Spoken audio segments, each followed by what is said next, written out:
Regrarians. Regrarians is an Australian-based not-for-profit. We work all over the world.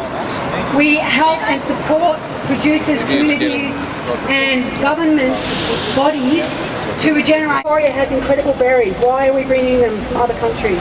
We need to support our local producers.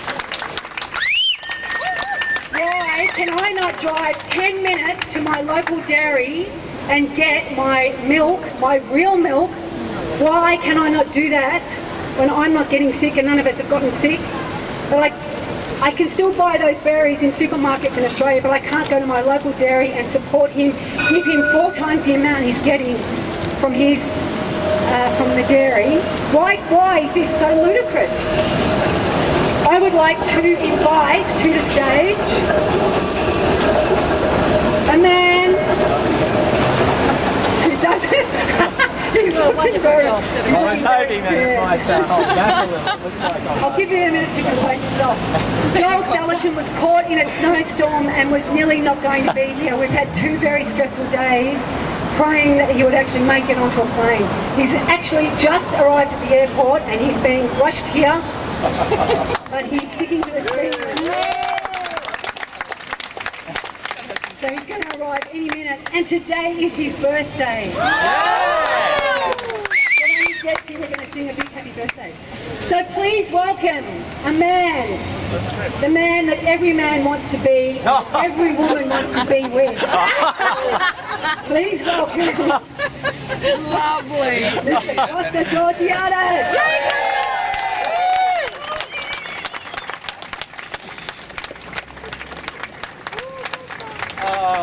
Gracious me, Lisa. I am suffering from a very serious case of BUB, a syndrome known as blushing under beard. This is the first time that I've stood on these fine steps of this location, which has been the home of many a great rally, many a great gathering, many a great sharing of information and change. And should I go so far as to say revolution? Yes. Food is political.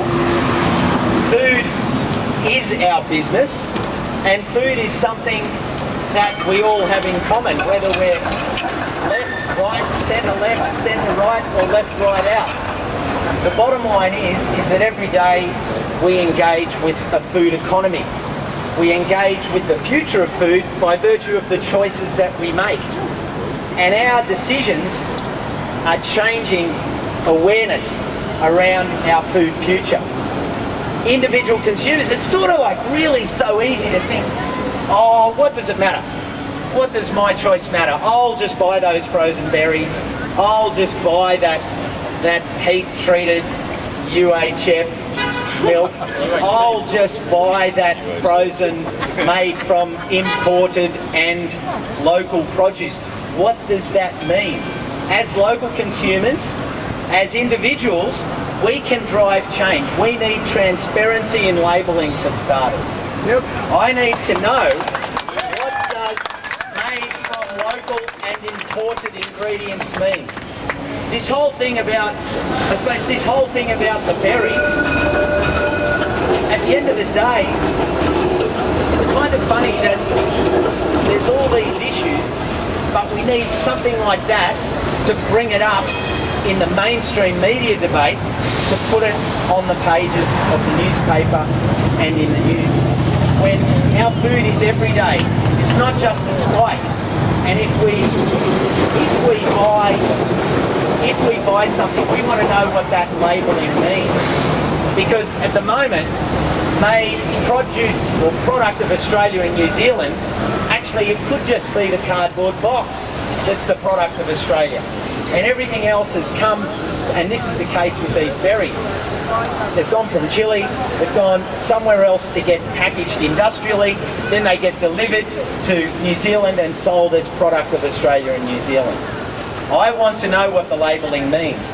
But it goes beyond that, because what we have is a situation where suddenly there's a call. We need more controls. We need more bureaucrats in Canberra to control this.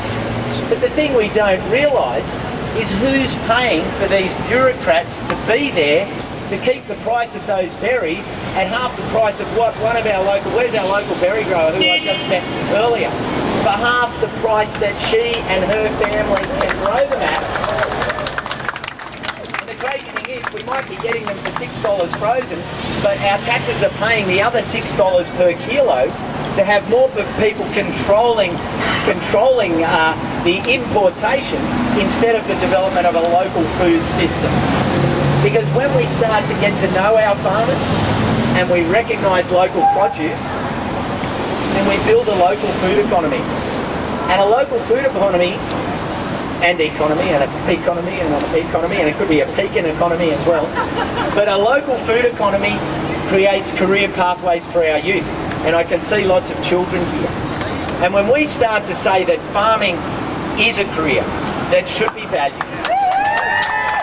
our farmers are our doctors, because we need to make a decision. Do we want more hospitals or do we want more farmers? More local farmers. And if we have more local farmers growing our preventative medicine, then we build local economies. Within local economies develops regional identity. So that I know the taste of those oysters on the south coast. I know the taste of those berries down at where? Currambara. I know the taste of those Currambara berries because they've got the soil flavour of Currambara. I know the taste of Western Victoria. I know the taste of Northern New South Wales. We know local. And then with that local, we build regional identity. With regional identity, we share nationally. We build a secure national food system. And then we can say we can export. Yes, and this is the parallel universe we need to understand. We're here today talking about local food. We're talking about growing local farming futures. There's also another discussion talking about industrial agriculture, providing exports and serving a free trade agreement. But don't get me wrong, these are two different universes, because there's only a very small number of farmers selling food internationally. We need to build local food security. And every single one of your actions, when I travel the country, I love it because there's people doing it. The local food growers markets are here from, where are you from?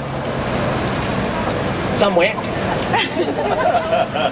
The local markets. I go to places and they started with a growers market on a Saturday, and now that's transforming with the help of individuals into a Wednesday growers market. People want local food, and you are a beacon. You are the influencers. You are the change makers in your groups. So don't underestimate the power of you buying local food, because you're affecting your family, your street, your community, your region. It's happening everywhere. And whether there's a few hundred people here or a few thousand, you can make and drive this change, because elements of it are slow, but the momentum is building, and that's why it's a pleasure to be here. I could fire up even more, but there's other people here to share their ideas. So welcome the other speakers today. Come along tonight. We'll really be able to get into the nitty-gritty of this more tonight. But today's about saying, hey, this is our parliament. This is a people's place, and our future is about a people's fueled food future. And do not underestimate your power in driving this, because every mouthful you chew is affecting the future of our food system. That one just came up last night, I don't know. I think it was a cross between me being Greek, autocorrect, and just poor English. But you chew and you choose at the same time. And let's not be overwhelmed by the debate that it's more expensive or it's cheaper, because the real price is hidden elsewhere. And we each need to expose these challenges, just as the berries is one example. And as I said on the radio this morning, you know, we're not being told about what imported garlic is being dipped in to be allowed into the country. These are the issues we need to share. It is positive. There is lots of things going on everywhere I go. Sustainable Living Festival's next week. Earth Hour.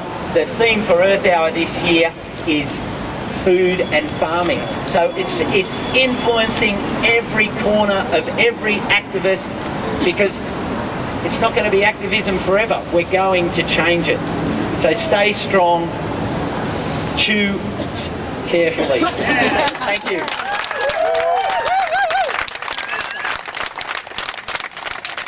Here's Lisa.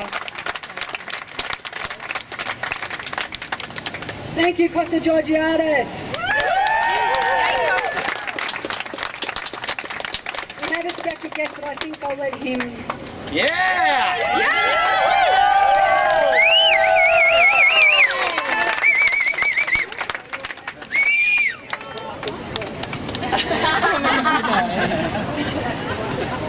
So next up we have world-renowned nutritionist Cyndi O'Meara from Hey, Changing Cyndi. Habits.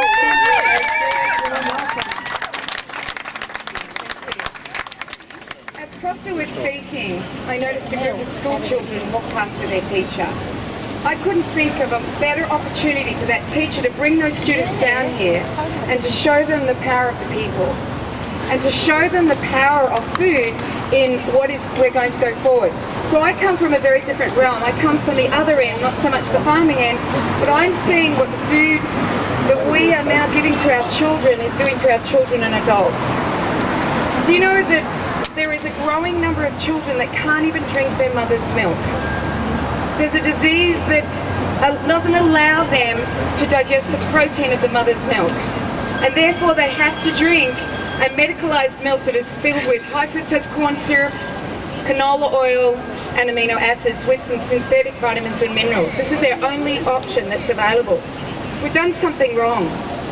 I was brought up in the 60s and 70s in a town called Bendigo. I live in Queensland now, and in that town I remember there was no ADD, no ADHD, no autism, no Asperger's that I saw in my community. There was none of the allergies that we see today. We now have allergies that have increased tenfold in the last 10 years amongst our children. Everybody seems to be allergic to gluten and dairy. I wonder why. Could it be because we pasteurise it, homogenise it, skim it, trim it, wrap it, shape it, put calcium in it, add fish oil to it, which they do in New South Wales? Is that why we are having a problem with dairy now? Could it be the Roundup, the glyphosates, and the way we've hybridised our wheat and how we process our wheat and what we put our wheat in? It's in lipstick, it's in medications, it's in so many things. And what about the things that are going on our foods that are coming to Australia, which Costa has already talked about? One of them actually causes iodine deficiency in the human body, causing thyroid problems. Thyroid issues have increased unbelievably in the last 10 years. Autoimmune disease. We no longer have communicable diseases, we have non-communicable diseases where everybody's body is being eaten by itself because we've lost its intelligence. So the soil of the land is being destroyed, and the ecology of the land is being destroyed, and the ecology of our human body is being destroyed. And as a result, this is what's happening. So for me, I've always talked about local, sustainable, ethical foods. And we've got to move more towards that if we're going to save future generations. It's not a pretty sight.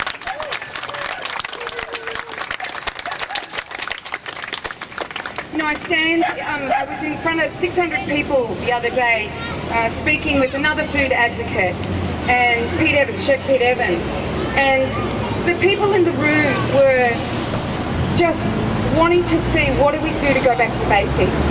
Our culture and tradition tells us what to do to go back to basics. Our culture and tradition is what will tell us how to farm. We've been eating raw milk for 10,000 years. I'm just wondering if we're going to take blueberries and charge $60,000 for a family member who gives blueberries to their families. You know, what we're doing with milk. And what about the caramelized apples that killed 35 people in the US last year? Are we going to have a $60,000 fine for giving your kid a caramelized apple? Do you see the ludicrousy of what we're doing? And I know every single one of you don't. I mean, you see the ludicrousy. It's the ones out there that aren't listening. And that's what we need to get to. So I want to thank Lisa and Darren for doing such an amazing job, and the people I'm going to be involved in this next 24 hours, because I love seeing this. I've been doing this for 30 years and it feels like I've been doing it by myself, but no longer. I can see a real revolution.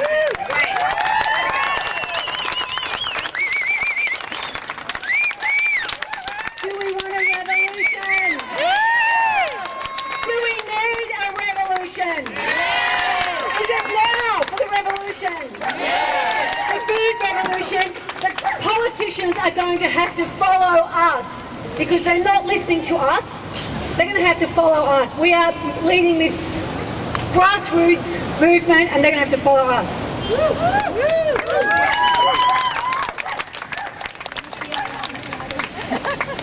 Yeah. Today is a very special day. Not only did Joel Salatin arrive from the snowstorm in Virginia, but it's also his birthday.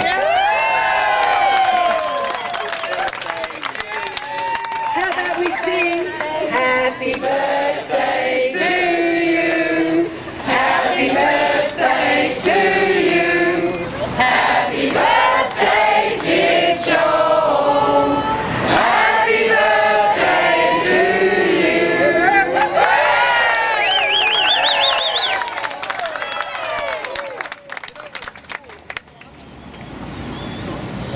Is it on now? Yeah.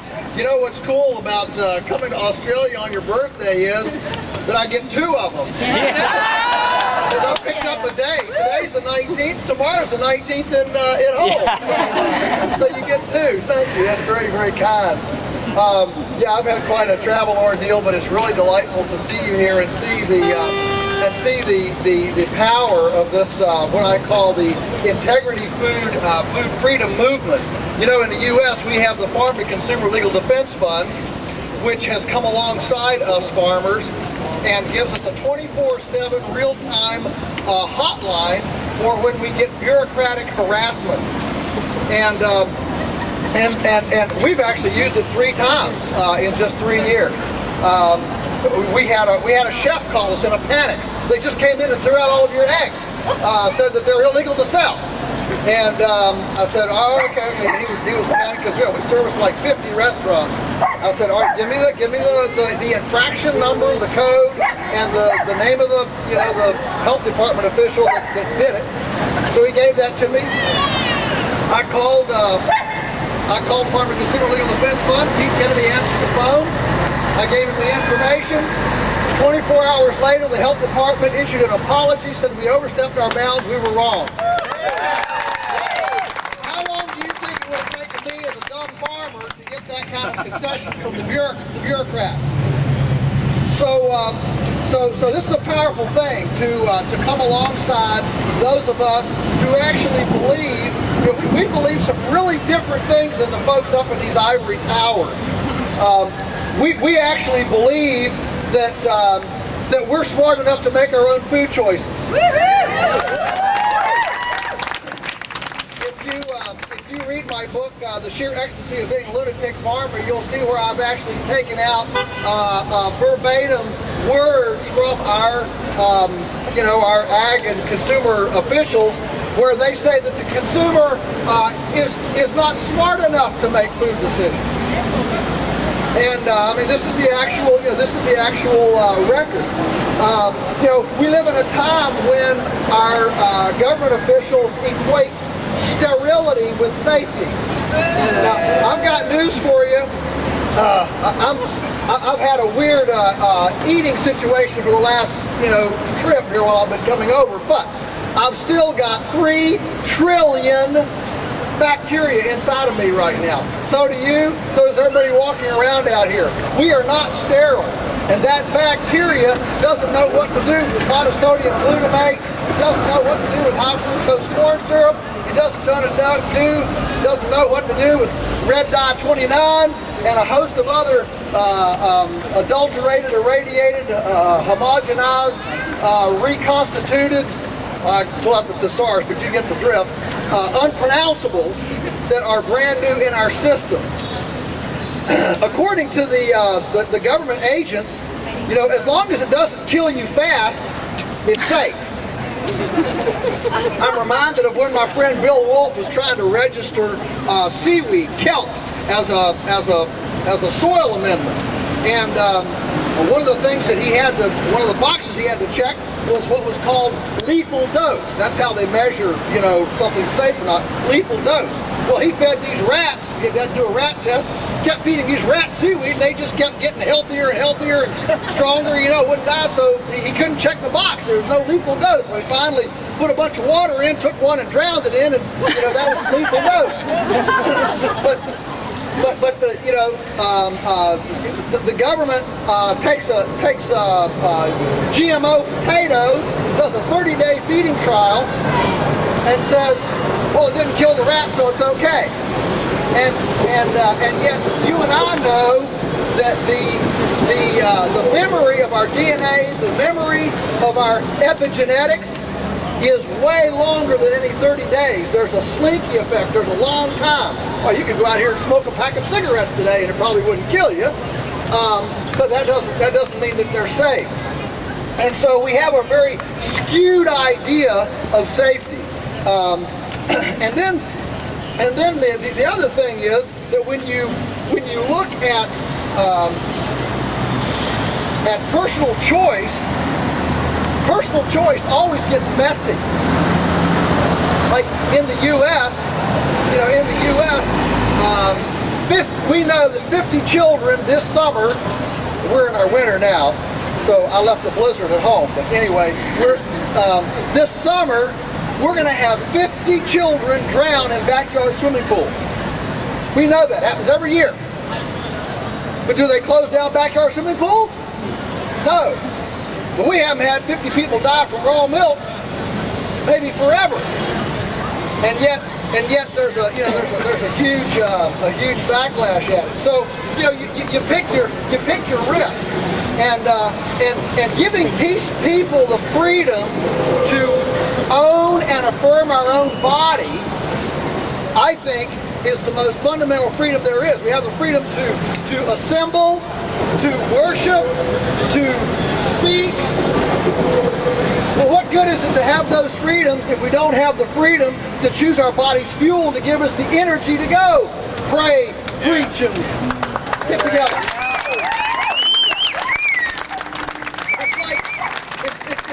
It's like liberty has become simply a topic for academic focus groups. You know, liberty and freedom don't have hands and feet. That's just something that you talk about in a focus group. And I would suggest that unless you can taste freedom, unless you can feel freedom, unless you can eat freedom, unless you can carry freedom, it's nothing more than a bunch of political fluff that people just bandy about and talk as if they're in some sort of a little academic focus group. It has no meaning unless you can actually taste it, feel it, and touch it. And so my big question is, so who owns me? I mean, ultimately, who owns me? Does the government own me? Does my neighbor own me?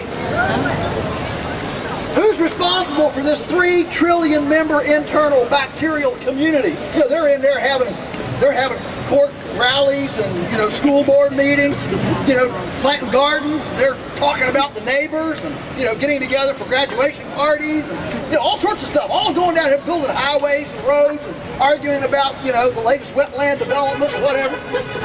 It's all going down in there. Who's responsible for this community? When we talk about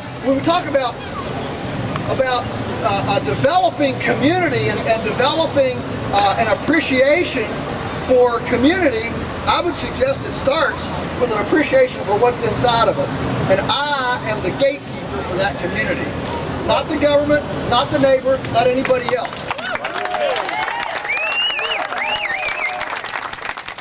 And you know what? That means that I might buy food from an unscrupulous farmer that's dirty. I might kill myself. But there are a lot worse things than killing myself with the freedom to make choices. It's called tyranny. And you can decide whether a society is free or not by how it treats the heretics, the weirdos. You know, the Romans had a saying that you can tell the strength of a society by the number of laws. It said that the weaker a society, the more laws it had, the stronger a society, the fewer laws that it had. Why? Because when a society is very strong, Hey, a few lunatics around the fringe, who's scared of them? Sure, let them go be weird, that's okay. We're strong, we're vibrant, we can handle that. But when a society becomes fragile, paranoid, fearful, vapid, weak, the only thing it can do is pass law. Well, you know, hype us up on testosterone and pass some law. You know, all right, go, we're going to pass some law. That's how we express our virility. Put them out to pasture. And I would suggest that the fact that we now take everybody who dares to think differently, who dares to embrace a different drummer, and try to criminalize them, marginalize them, and demonize them, indicates not a strong society, but an incredibly weak, paranoid society. Who cares if we want to buy food, have the food choice from the source of our choice?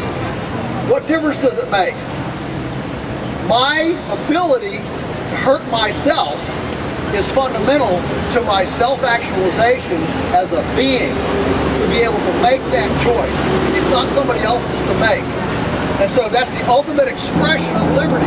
Liberty is a risky thing. Freedom is a risky thing. It's not always just, you know, cut and dried with a SKU number and a barcode on it. It can be a messy thing. So I salute what you're doing here. I encourage you to stay the course and to realize that this is ultimately a battle between freedom and tyranny. And the people standing up here with their weaponry and ammunition, their job is to protect us from the agenda of corporate cartels and people who would dare to take away our freedom. I'll close you with this story. I had the governor of Virginia come to me one day. He had his Secret Service detail with him, and they had their little things in their ears and all this stuff. And he absolutely got what we were doing. And he said, so what do you need from me? How can I help you? I said, Governor, your responsibility and the responsibility of every other official is to be a veil of protection so that those of us who dare to be innovative lunatics on the edge of society have a place to germinate, to innovate, to germinate, to try new things, because it is out of us that we will service the antidote of what the industrial food system and the corporate cartel has created for us. We are the answer. We are the answer.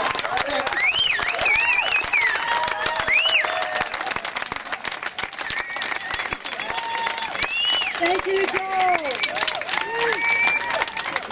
He probably hasn't had any sleep for 2 days and nights. Yeah. Okay, so this afternoon we are having a meeting to start up an Australian producer to consumer label fund.